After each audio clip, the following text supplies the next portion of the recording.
안녕하세요. 저번 시간에 이어서 이번 시간에 어, 그, 가격 통제와 관련된 이야기를 하도록 하겠습니다.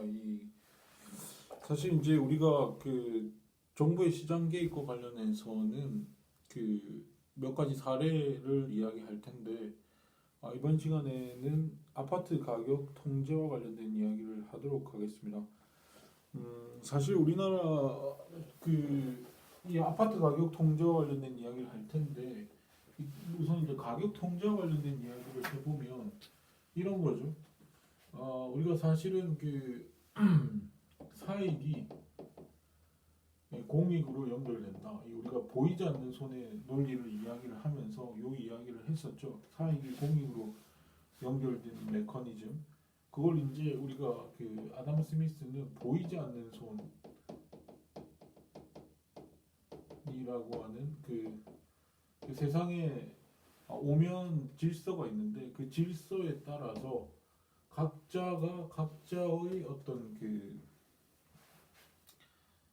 사사로운 자기 이기심의 발로에 의해서 한 행동이 보이지 않는 손에 이끌려서 공공의 이익이 달성된다라고 하는 이야기를 했었고, 이걸 이제 자기 이익이다라고 이야기를 하지 않았습니까? 또는 이기심 또는 자기 이익이다라고 이야기를 했었죠. 근데 이제 보통 이제 아담 스미스 같은 경우에는 저거를 자기 이익을 self interest,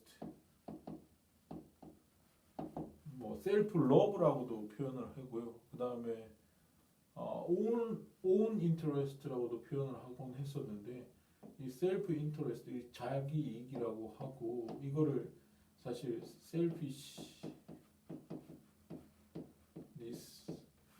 그러니까 이거 이기심이죠. 네, 이기심, 이걸 두 개를 구분을 했거든요. 이 self interest는 자기 이익을 추구하면서도 상대방에 대한 어떤 동감 능력이랄지 이런 거 있잖아요. 그러니까 서로가 이제 어떤 사회생활을 하면서 서로가 경제 관계에 있어서 신뢰 관계를 형성을 하고 어떤 제도에 순응을 하고 내가 자기 이익을 추구를 하듯이 상대방도 자기 이익을 추구하기 때문에 내가 내 이익만을 추구하지 않고 상대방에 대한 동감이라고 하는 능력이 있다 그러면 그 능력을 발휘해서 내가 이익을 취하듯이 남도 이익을 취하게 된다는 사실을 알게 되잖아요. 그렇기 때문에 이 셀프 인터레스트라고 하는 건 동감 능력이 작동한 이기심입니다.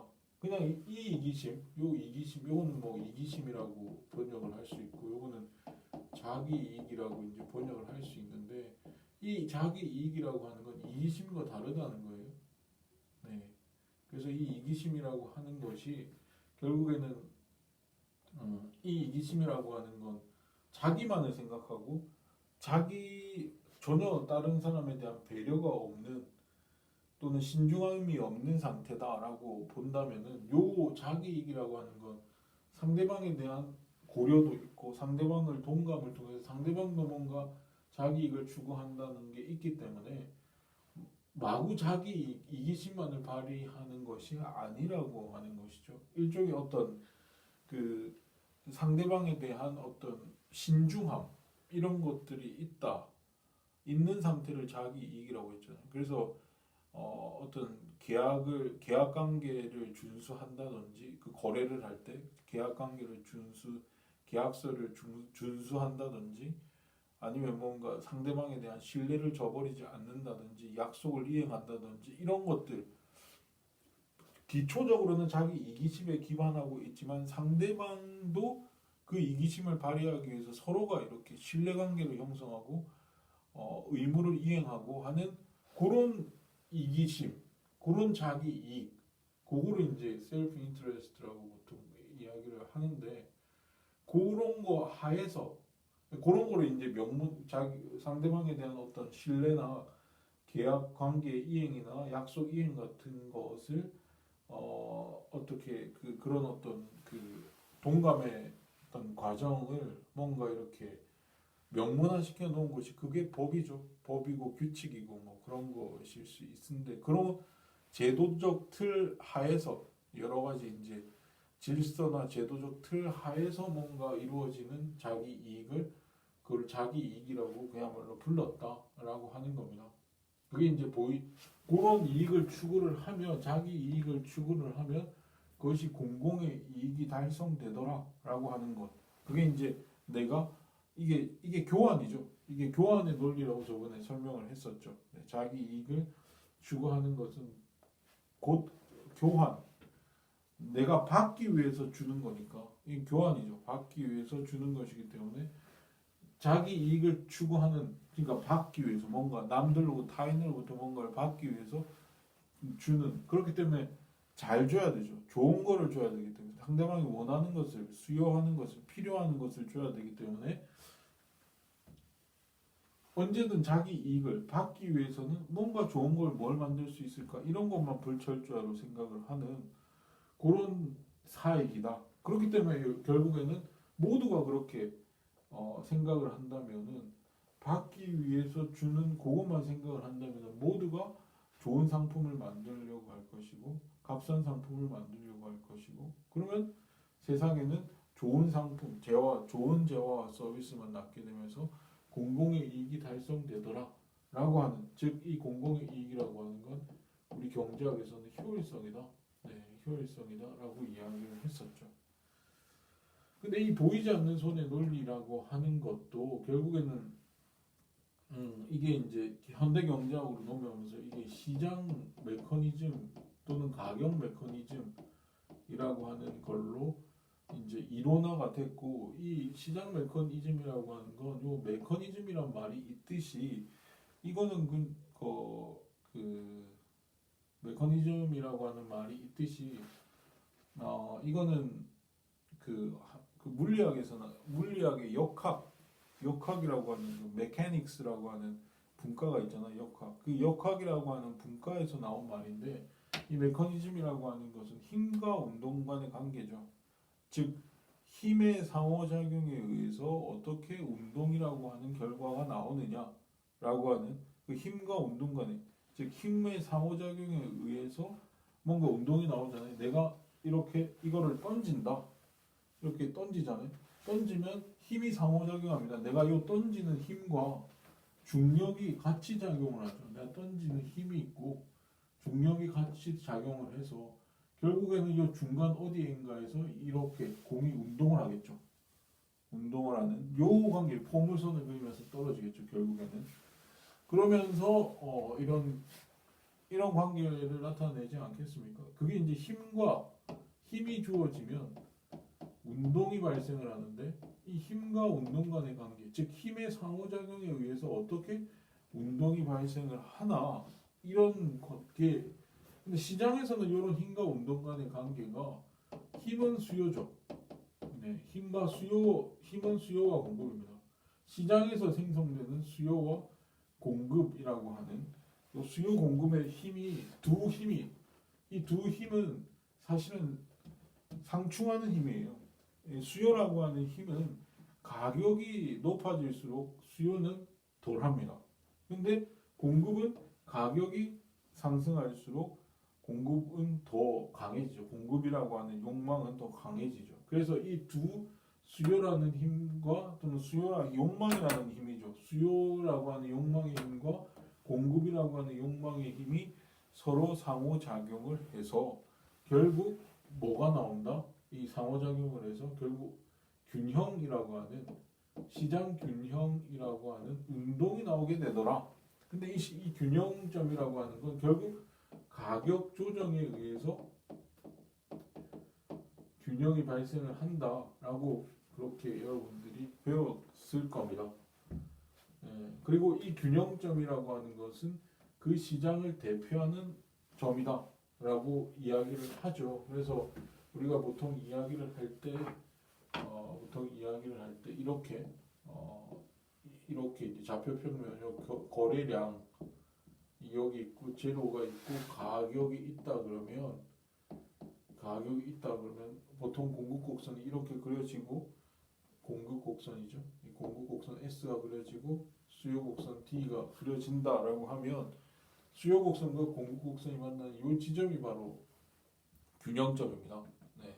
그러니까 공급이라는 힘과 수요라는 힘이 상호작용을 해서 결국 두 힘이 조정을 해서 수요량과 공급량이 같아지는 요 거래량인데 여기는 수요량하고 공급량이 같아지는 그런 지점에서 균형이 발생을 하죠. 그리고 이 가격은 이게 균형 가격이다라고 하는 겁니다. 이 가격 조정을 통해 가지고 결국 이 지점에 도달을 하게 되고 이 지점이 요 균형점 이 지점이 이 좌표 평면 위에 있는 무수히 많은 점들 중에 하나에 불과하잖아요. 이 점은 좌표 평면 위에는 무수히 많은 점들 또는 그 점을 상태라고 해야 되는데 어떤 상태 점 또는 상태라고 할 수 있는데 그 무수히 많은 상태 무수히 많은 점들이 찍혀 있지만 그 중에서 이 시장을 대표하는 지점은 여기다라고 이야기할 수가 있고 이 균형점이 결국에는 효율성을 달성하더라라고 하는 것이 미시 경제학의 총 결론이다라고 볼 수 있는 것이죠. 네, 볼 수 있는 것인데 결국 공익 즉 효율성을 달성한 요 지점이 결국 효율성을 달성하는 지점이다.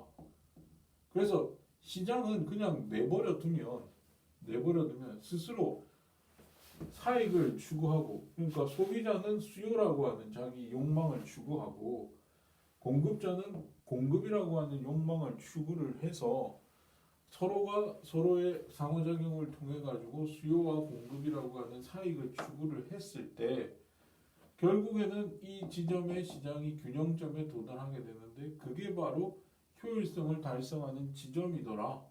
그러니까 스스로 자기 이익의 발로에 의해서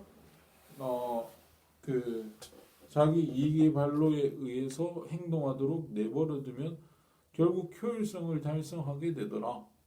그 옛날에 아담 스미스는 그거를 보이지 않는 손이라고 했지만 우리 경제학에 있어서는 시장 메커니즘에 이끌려서 힘과 그 운동 간의 관계라고 할 수 있는 시장 메커니즘에 이끌려서 원래 이거 수요 공급 곡선 만든 사람이 그 알프레드 마샬이라는 사람이었지 않습니까? 그 알프레드 마샬은 그야말로 물리학에도 정통했던 것 같은데 그 물리학적 개념을 끌어들여 가지고 이런 수요 공급 곡선을 나타내면서 결국 수요 공급 이론을 가지고 또는 시장 메커니즘이라고 하는 이론적 틀을 가지고 결국에는 아담 스미스의 보이지 않는 손이라고 하는 논리를 이론화시켰다라고 보시면 되는 것이죠.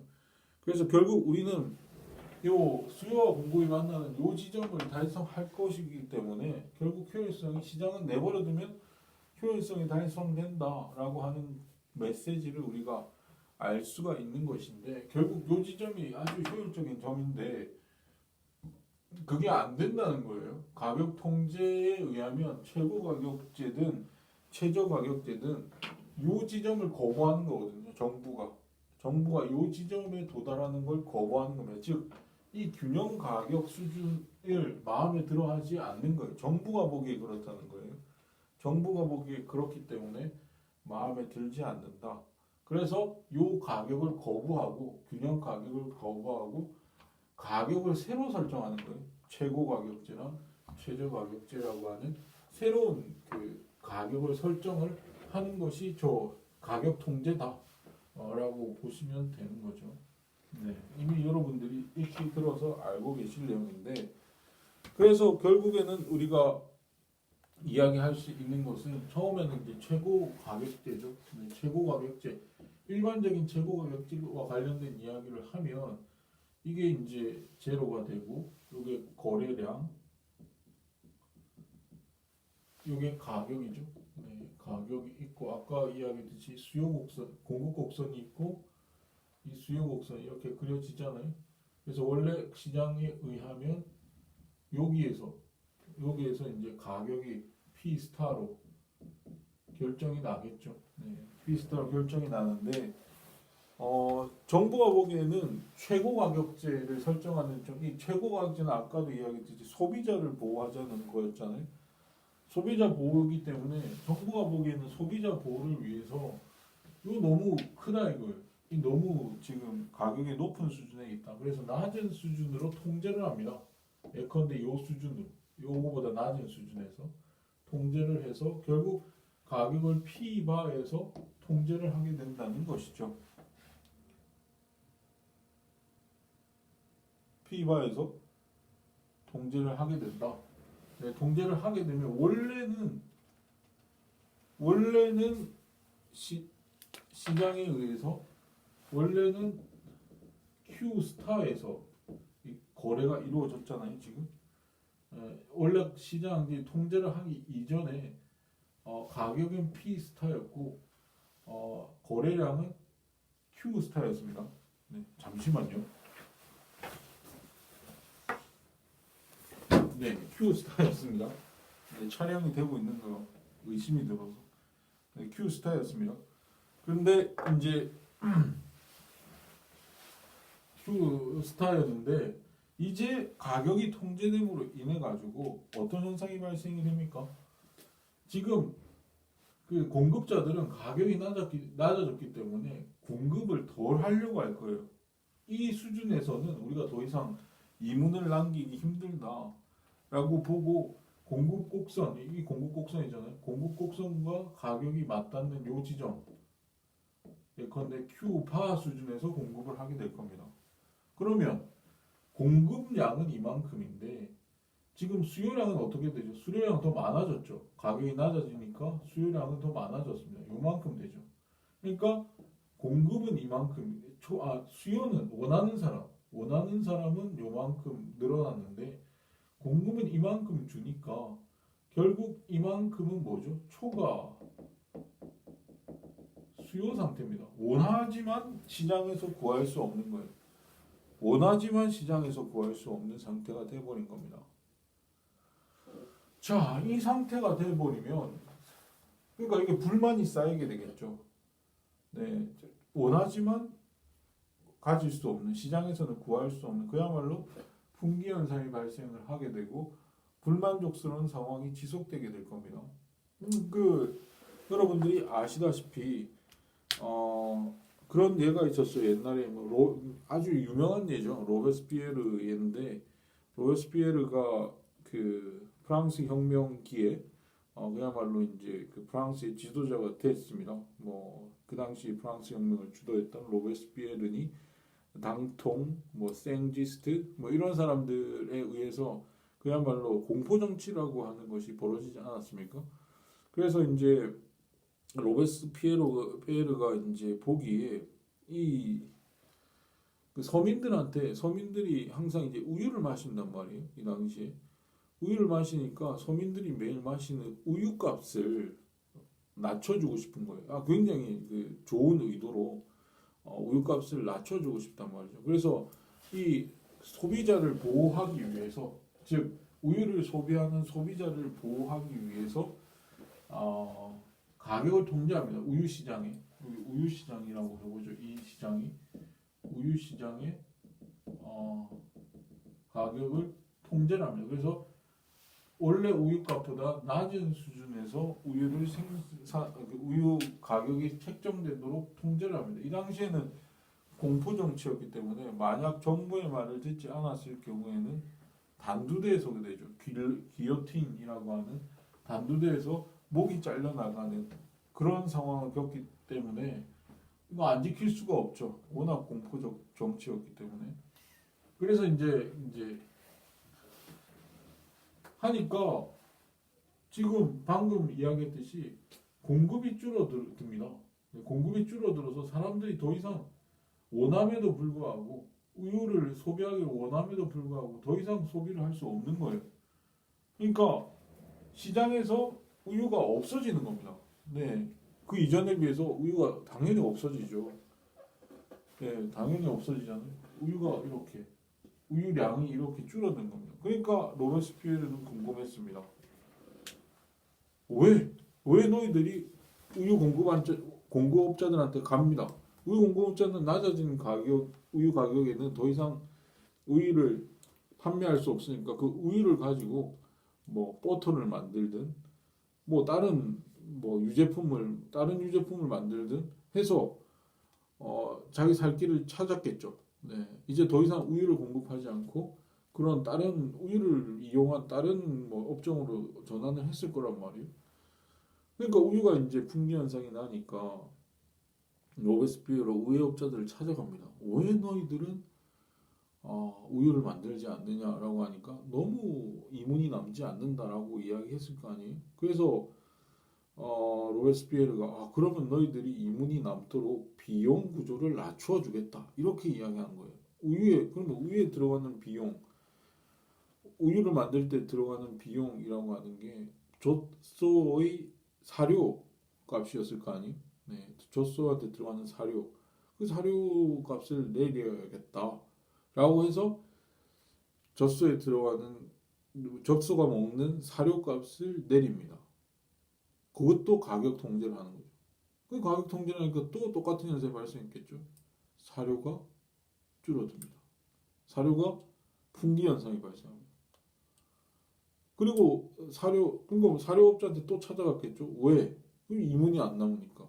그럼 사료에 들어가는 뭐 여러 가지 비용 구조를 또 낮춰주겠다. 그러면은 그렇게 계속 소급해서 하다 보면은 모든 상품에 대해서 최고 가격제를 매기지 않을 수 없는 상황으로까지 치닫게 된다는 것이죠.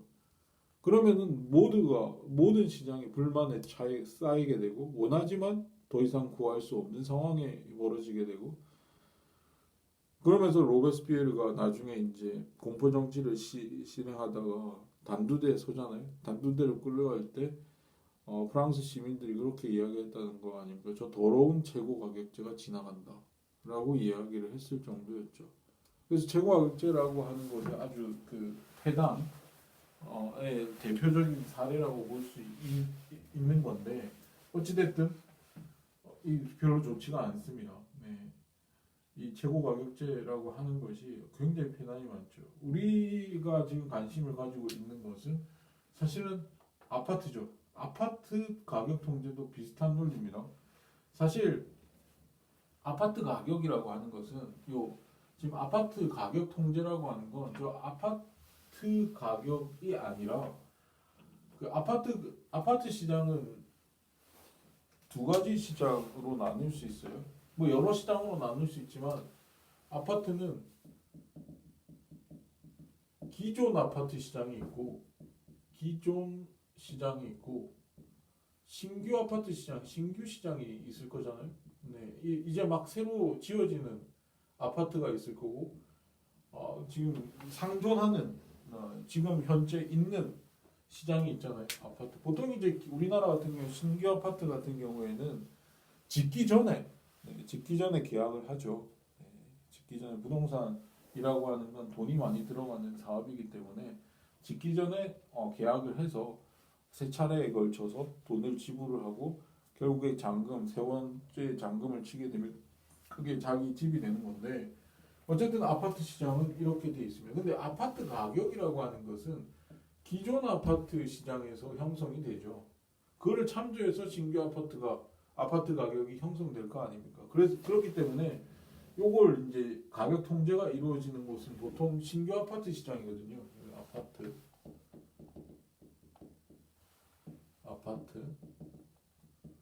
우리가 이제 아파트 가격 통제라고 하는 것은 바로 이 신규 아파트 시장을 두고 하는 이야기거든요. 네, 신규 아파트 시장에서 서민들이 좀 더 싸게 정부가 보기에는 싸게 아파트를 살 수 있도록 만들기 위해서 신규 아파트 이제 막 새로 지어지기 시작한 아파트의 가격을 통제를 하려고 하는 겁니다. 신규 아파트 시장. 네, 신규 아파트 시장이라고 하는 것이. 근데 아파트 가격은 기존 아파트 시장에서 형성이 되거든요. 그래서 이렇게 아파트가 원래 이렇게 아파트 공급 물량이 있을 거잖아요. 네, 공급 물량이 원래 이제 기존 아파트라고 하는 건 일정 기간 동안 이렇게 가격이 변해봐야 공급량이 변함이 없죠. Q스타로 변함이 없을 거 아닙니까? 네. Q스타가 아니고 이건 뭐라고 그러죠? S스타라고 그러죠. S스타. 또 변함이 없을 거 아닙니까? 그리고 가격은 P스타예요. 네, P스타입니다. 네, 요 P스타하고 네, 요 수요량이 있겠죠. 그래서 이게 아파트 기존 아파트 공급량 그 다음에 이게 이제 수요량 기존 아파트 그 아파트에 대한 수요량이죠. 그리고 신규 아파트가 기존 아파트 지어지면 기존 아파트 시장의 가격을 참조해서 가격이 결정될 거잖아요. 신규 아파트라고 하는 것은 이제 기존 아파트가 30년, 40년 아파트가 30년, 40년 정도 지나게 되면은 그 아파트가 낡아가지고 더 이상 쓸모가 없어집니다. 그래서 그걸 대비해서 그러니까 기존 아파트 중에서 오래된 아파트는 이제 폐기되고 그 아파트에 있던 사람들이 새롭게 이제 아파트를 구해가지고 나와서 살아야 되잖아요.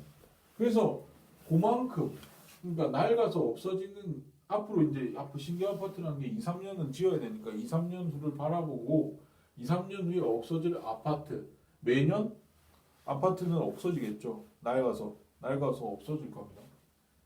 예, 없어질 거기 때문에 그거에 대비해서 신규 아파트가 지어지기 때문에 그 아파트 공급이 줄어드는 만큼 새롭게 지어줘야 되죠. 네, 새롭게 지어주면 기존 아파트는 만약에 낡은 아파트가 퇴출된 만큼 신규 아파트가 지어진다면 아파트 공급 곡선이야 뭐 그대로 있겠죠. S스타로 계속 있을 겁니다. 그리고 P스타가 되게 되고 그 가격에 맞춰서 신규 아파트가 지어지게 되고 거기에 맞춰서 나가는 사람 새롭게 지어지는 아파트 수와 그걸 수요하는 사람이 같아지게 될 것이고 그래서 이런 식의 어떤 그래프가 그려지게 되는 것이죠. 근데 만약에 아파트 가격 통제라고 하는 걸 하게 된다면 원래 P스타에서 아파트 가격이 형성이 됐었더라면 Q스타만큼 신규 아파트가 지어져서 새롭게 퇴출되는 아파트만큼 다시 새로 지어지기 때문에 그대로 유지가 될 텐데 아파트 공급량, 기존 아파트 공급량 그러니까 이게 아파트 총량이죠. 2년이 지나든 3년이 지나든 4년, 5년이 지나도 계속 낡아서 퇴출되는 아파트만큼 신규 아파트가 지어질 것이기 때문에 그대로 있겠죠. 별 상황이 변화가 없으면. 총 공급량은 S스타로 그대로 있을 거란 말이에요. 근데 가격이 이렇게 통제된다고 생각을 해봐요.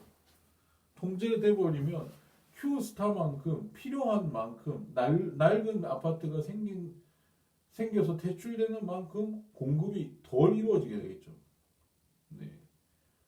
그래서 Q바만큼밖에 아파트 공급이 안 돼요. 그러면은 기존 아파트 시장에서 장기적으로 보면 몇 년 후가 지나게 되면 아파트 공급 물량이 이렇게 줄어들 거라고. 이렇게 줄어들 겁니다. S 프라임으로 줄어들게 될 거예요. 그러면 아파트 가격은 어떻게 되죠? P 프라임으로 올라간다. 그러니까 가격 통제를 하게 되면 오히려 장기적으로 봤을 때는 우선에 이 신규 아파트를 제공받는 사람은 우선해야 낮은 가격에 아파트를 공급을 받을 수 있으니까 좋죠. 네, 아파트를 공급받을 수 있다면 신규 아파트 시장에서 내가 공급을 받을 수 있다면 좋습니다. 하지만 장기적으로 보면 아파트 가격이 올라가게 돼 있죠. 이 아파트 가격이 이런 가격 통제 정책 때문에 아파트 가격이 올라간다라고 한다면은 아파트 가격이 올라간다면은 이 그 차익만큼 먹으려고 하는 투기 수요가 언제나 상존할 수밖에 없습니다. 근데 우리나라는 1977년도부터 19 아파트 가격 통제라고 하는 1977년도부터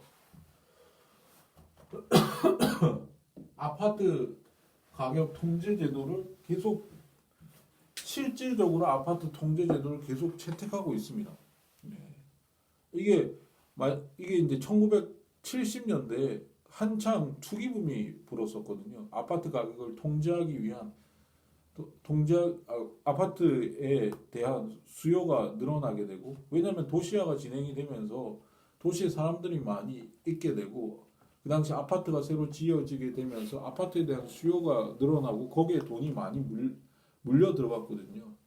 그래서 이제 아파트 가격이 상당히 상승을 하게 되는 바람에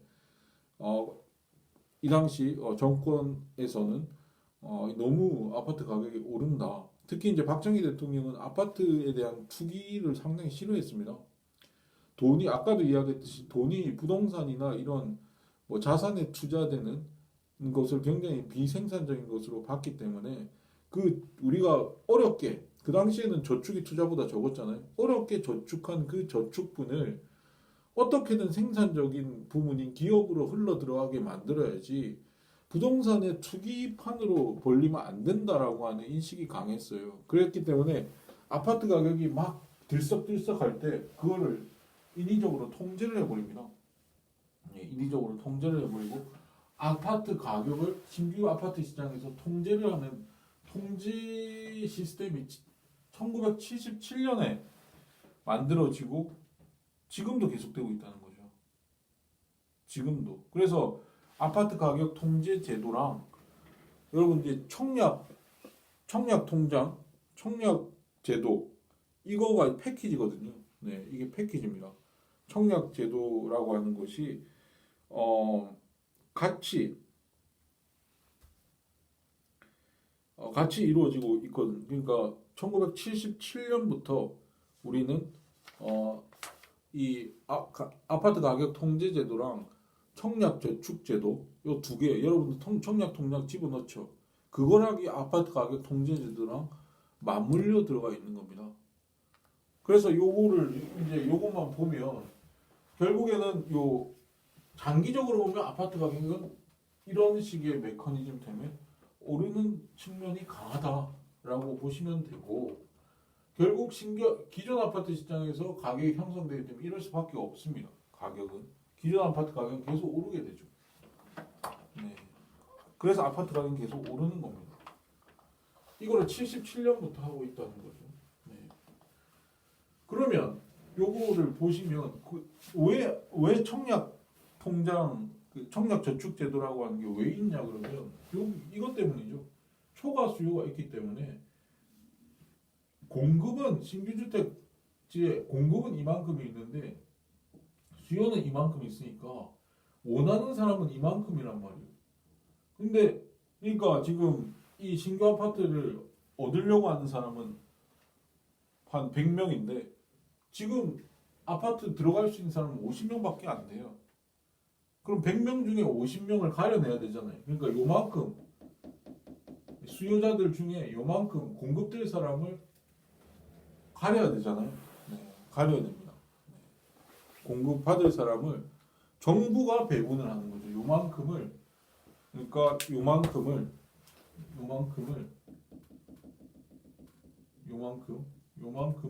정부가 임의로 배분을 하는 겁니다. 네. 배분을 할 때 그냥 자의적으로 하면 안 되니까 자의적으로 하면 안 되니까 두 가지 방법. 지금 현재 두 가지 방법. 청약 가점제라는 게 있죠. 네. 청약 가점제라는 게 있고 추첨제라고 하는 게 있습니다. 이렇게 하게 됩니다. 지금 우리나라 같은 경우에는 이 제도가 어떻게 운영되고 있냐 그러면 모든 그 택지 개발권은 뭐 10만 제곱미터 이상의 택지 같은 경우에는 전부 LH라고 하는 우리 저기 진주에 있잖아요 본사가 그 LH 본사가 있는데 그 LH라고 하는 데서 다 수용을 합니다. 그러니까 택지 개발은 거의 LH가 정부가 독점하는 건 마찬가지예요. 독점을 하고 있어요. 독점을 한 상태에서 그 위에다 택지를 개발하고 그 위에다가 건물을 지을 수 있는 거 아닙니까? 아파트를 지을 수 있는 거 아닙니까? 그러면서 이제 택지를 개발하는 개발권을 독점하고 있고 그 위에 누가 아파트를 건설할 수 있을지를 그 건설사들이 있잖아요. 우리나라 민간 건설사들한테 이렇게 주는 겁니다.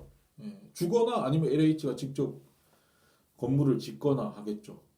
그때 싼 가격에 줘요. 싼 가격에 싼 가격에 그 토지를 개발된 토지를 주는 겁니다. 그 건설사들한테 주면서 하는 말이 좀 싸게 시장 가격보다 싸게 공급하라 신규 주택을 라고 어느 정도 압력을 넣는 것이죠. 그러니까 건설사들은 낮은 가격에 시장 가격보다 낮은 가격에 신규 주택 신규 아파트를 건설하게 되고 그러는 바람에 그야말로 신규 주택 아파트 분양할 때 보면은 엄청 많죠. 사람들이 수요자는 넘쳐납니다. 네, 수요자가 줄을 서죠. 예, 넘쳐나요. 그 넘쳐나는 가운데서 그럼 그거를 한정된 자원을 사람들 100명 있는데 50개를 나눠주려니까 나눠주는 방법을 정부가 또 억지로 만들 수밖에 없는 것이죠. 청약 가점제라고 해서 84점이 만점인데 지금 청약 가점제는 뭐 부양가족이 얼마, 부양가족 숫자, 그 다음에 무주택 기간, 그 다음에 저축 기간, 청약 통장이 있잖아요. 청약 저축 기간 이렇게 가지고 84점 만점에 몇 점, 뭐 점수가 높은 사람 순서대로 이렇게 배분을 하는 거죠. 특히 이제 공영 아파트는 거의 청약 가점으로 배분이 됩니다. 네, 거의 청약 가점이 높은 사람 순서대로 배분이 되고 그냥 부양가격수가 많을수록 무주택 기간이 길수록 청약 통장에 넣은 기간이 길수록 저축 기간이 길수록 공용 아파트에 들어갈 가능성은 높죠. 근데 이제 민영 아파트 같은 경우에는 민간이 짓는 아파트 같은 경우에는 청약 가점제로도 하지만 추첨제로도 합니다. 네, 추첨제라도 하거든요. 네, 그러니까 이걸 적당히 혼합합니다. 이 두 개를 적당히 혼합을 해서 배분을 하게 된다. 추첨이랑 배분을 하게 된다. 그걸 기준은 지역에 따라서 그리고 그 아파트 평수에 따라서 달라요. 요 비율이 청약 가점제랑 추첨제를 어떻게 적당히 혼합할 것인가. 이 지역은 뭐냐면 이 투기 지역이라고 정부가 정해놓은 지역이 있어요. 뭐 투기 과열 지구니, 청약 과열 지구니, 투기 지구니 뭐 이런 정부가 정해놓은 그 투기 지역이 있습니다. 그 지역일수록 그리고 평수가 작을수록 이걸 공공성이 있는 아파트라고 보거든요. 공공성이 크다고 보거든요. 그런 투기 지역일수록 평수가 작을수록 청약 가점제를 비율을 높입니다. 추첨보다. 근데 평수가 클수록 또는 그런 지역이 아닐수록 추첨제 비중이 더 크죠. 그래서 그렇게 적당히 비율로 청약 가점제랑 추첨제 비율을 지역과 평수에 따라서 적절한 비율을 해가지고 이렇게 정부가 배분하게 됩니다. 그러니까 시장에 그냥 내버려 뒀으면 굳이 이런 정부가 배분을 할 그럴 필요가 없는데 이런 걸 한다는 거죠. 그리고 이 너무 가격이 높다 이렇게 낮추기 위해서 낮추려면 두 가지 방식이 필요하죠. 네, 두 가지 방식이 필요합니다. 두 가지 방식이 뭡니까? 그러니까 이 가격을 억제하기 위해서 지금 초과 수요를 해소하기 위한 두 가지 방식. 수요 해소법은 수요를 감소시키는 거, 공급을 늘리는 거, 공급을 증가시키는 거 두 가지죠. 네. 수요를 감소시키면 가격이 내려가죠. 네.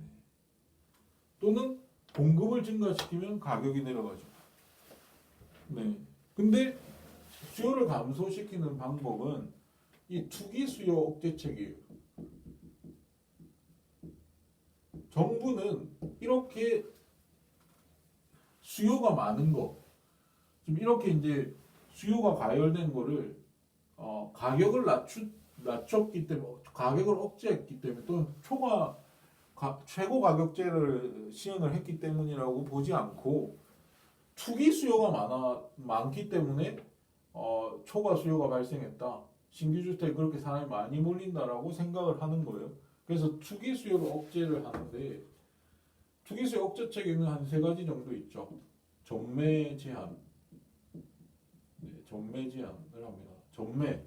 전매를 못 하도록. 어떤 사람이 이게 신규 아파트를 분양할 때 분양권이라고 하는 거를 이제 이렇게 정부 배분을 할 때 배분을 하는 거거든요. 아파트 배분을 분양권을 배분을 해요. 그 분양권을 이렇게 뭐 추첨제든 아니면 청약 가점제를 통해 가지고 어떻게 배분을 받으면 그 배분 받은 걸 가지고 그걸 판단 말, 대판단 말, 그걸 전매라고 합니다. 이건 투기 수요일 가능성이 높죠.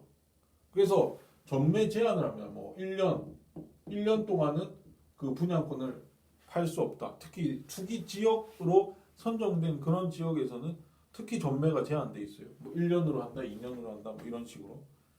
그 다음에 양도소득세를 중과할 수 있죠. 네, 양도소득세. 그러니까 그 분양을 받고 나서 나중에 그 아파트가 오르잖아요. 오르면 그러니까 오르면 팔 거 아닙니까? 네. 아파트 가격이 올랐다.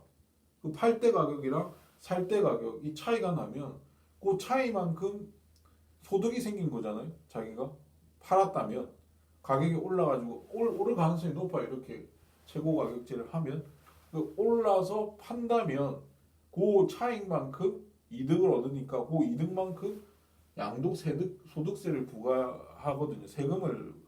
소득이 있는 곳에 세금이 있으니까 양도소득세를 부과를 하거든요. 그러니까 살 때 가격보다 팔 때 가격이 많으면 그만큼 그 차익만큼 이득을 얻으니까 그 이득에 대해서 세금을 부과하는데 거기에 대해 세게 부과하는 거, 중과를 하는 경우가 있단 말이에요. 그 다음에 대출을 제한하는 겁니다. 대출 제한. 그러니까 우리가 아파트를 살 때 보통 100% 자기 돈 들여서 사는 경우가 없고 아파트 가격이 비싸니까 보통 대출을 끼고 사잖아요. 네, 대출을 좀 받아서 사잖아요. 이때 이제 DTI나 뭐 DSR, 이 DTI가 좀 강화된 거죠. DSR, 그 다음에 LTV 이런 제한을 둡니다. DTI는 Debt to Income이거든요. Debt to Income이라고 해서 소득에 비해서 원리금의 비율을 정해놓는 거예요. 만약에 DTI가 50%다 그러면 내가 1년에 1,000만 원 벌어요. 1,000만 원 버는데 원리금으로 상환해야 되는 게 500만 원 이상, 500만 원 이상이면 이게 50% 되잖아요. 이걸 넘으면 안 됩니다. 500만 원. 원리금 상환액이 내 소득에 비해서 50%를 DTI가 50%다 그러면 50%를 넘겨서 대출을 받을 수 없는 겁니다. 네. 그래서 원리금 상환액이 500만 원 이하까지만 대출을 받을 수 있는 거예요. 만약 DTI가 50%고 내 소득이 1,000만 원이라면 DSR은 원리금 50%만 하는 게 아니라 거기에다 내가 그동안 받은 대출에 대한 원리금도 다 포함시켜 가지고 50% 이해해야 되니까 이건 강화된 거죠. 내가 뭐 학자금 대출을 받은 것도 있고 지금 이 주택에 대해서 원리금 상환하는 것뿐만 아니라 내가 그 이전에 뭐 여러 가지 대출을 받았다 그러면 그 대출의 원리금 상환까지 다 포함해서 거기 플러스 알파까지 다 포함해서 이게 500만 원이 안 돼야 되는 거예요. 대출에 대한 이 주택담보대출에 대한 원리금뿐만 아니라 내가 그동안 쌓아왔던 원리금이 이 1,000만 원에 대해서 50%를 넘으면 안 된다. 500만 원을 넘어서는 안 된다. 이게 DSR이라는 거죠. 이 강화된 규칙입니다. 대출 제한입니다. LTV는 이거는 loan to value인데 내가 1억짜리 주택담보대출을 받는다 했을 때 LTV가 50%면 나는 5천만 원까지만 대출을 받을 수 있는 거예요. 네. 그렇게 되는 겁니다.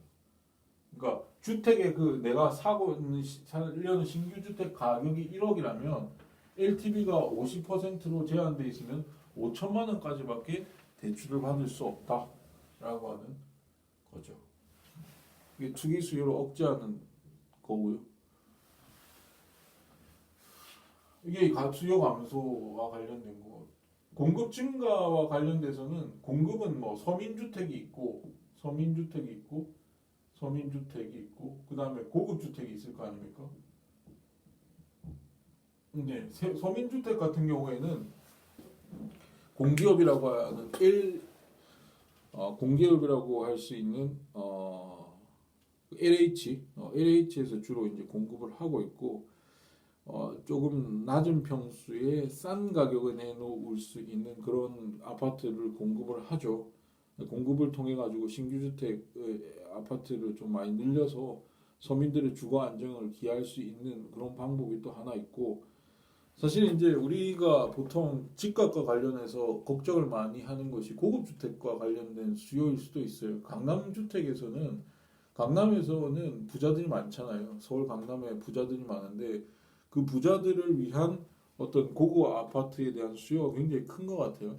금에도 불구하고 고급 아파트를 짓는 거에 대해서 뭐 정부가 위화감을 조성한다고 생각을 하는지 모르겠지만 어쨌든 고급 아파트를 그동안 짓는 거에 대해서 상당히 꺼려해 왔고 이 고급 아파트와 관련해서는 굳이 강남에 지을 필요는 없습니다. 그 부자들은 어디든 갈 수 있기 때문에 서울 근교에 아주 고급스러운 그런 주택을 지어서 그들이 그 아주 고급 주택을 수요하는 부자들이 빠져나갈 수 있도록 만들 수 있다면 사실은 뭐 강남에 있을 이유가 없죠. 네. 나이 많으신 분들이 강남에 있을 이유가 없습니다. 나이 많은 부자들이 강남에 있을 이유가 없어요. 그래서 고급 아파트를 지어주면은 강남의 땅값이 어느 정도 내려갈 수도 있지 않을까 하는 생각이 듭니다. 굉장히 비싼 아파트들이겠죠. 원래는 판교 신도시가 그런 취지에서 건설되려고 했었는데 뭐 여러 가지 이제 정치적 반대에 부딪히면서 그런 고급 아파트가 지어지지 않고 서민 아파트가 지어지게 됐죠. 그러면서 이제 강남의 집값이 잡히는 어떤 계기를 마련할 수 있을 거라고 생각을 했는데 그런 것도 잘 안 됐습니다. 어쨌든 이 가격을 이제 내릴 수 있는 방법은 이 수요 감소와 공급 증가. 지금 우리 이번 정권에서도 이 공급 증가 측면에서 그동안 우리나라 이번 정권에 들어와 가지고 대출 규제를 상당히 많이 했죠. 네, 대출 규제랑 이런 양도소득 중과와 관련된 여러 가지 이제 정책들을 내놓고 하면서 상당히 저항도 많았고 했었는데 어쨌든 이런 방향으로 계속 지속적으로 진행이 되다가 최근 들어서는 공급 증가 정책을 내놓는 것 같아요. 특히 이제 서민주택과 관련돼서 여러 가지 정책들이 나오는 그 공급을 늘리겠다라고 공표가 되어 있는 상태죠. 이것뿐만 아니라 아파트 시장이라고 하는 것은 이런 이 아파트 매매 시장만 있는 게 아니라 그 전월세 우리가 전세 월세라고 불리는 그 임대 시장도 있죠. 네. 그 아파트 임대 시장이 있는데 그 아파트 임대 시장도 이번 정권 들어와서 규제가 돼 있습니다. 네. 지금 아파트 임대료 즉 전월세 가격 또 이제 통제를 하는 방향으로 가게 돼 있고 그래서 이제 매년 올릴 수 있는 가격 집주인이 임대료를 올릴 수 있는 상한을 정했죠. 5% 이상 올리지 않도록. 그러면서 이제 최근 들어가지고 집값이 엄청 그런 여러 가지 정책들 그 아파트 또는 주택과 관련된 여러 가지 정책들을 내놓으면서 사실은 집값이 엄청나게 올랐고 강남을 위시해서 뭐 서울 집값뿐만 아니라 뭐 전국에 집값들이 들썩거리는 그런 결과를 가지고 오기도 했죠.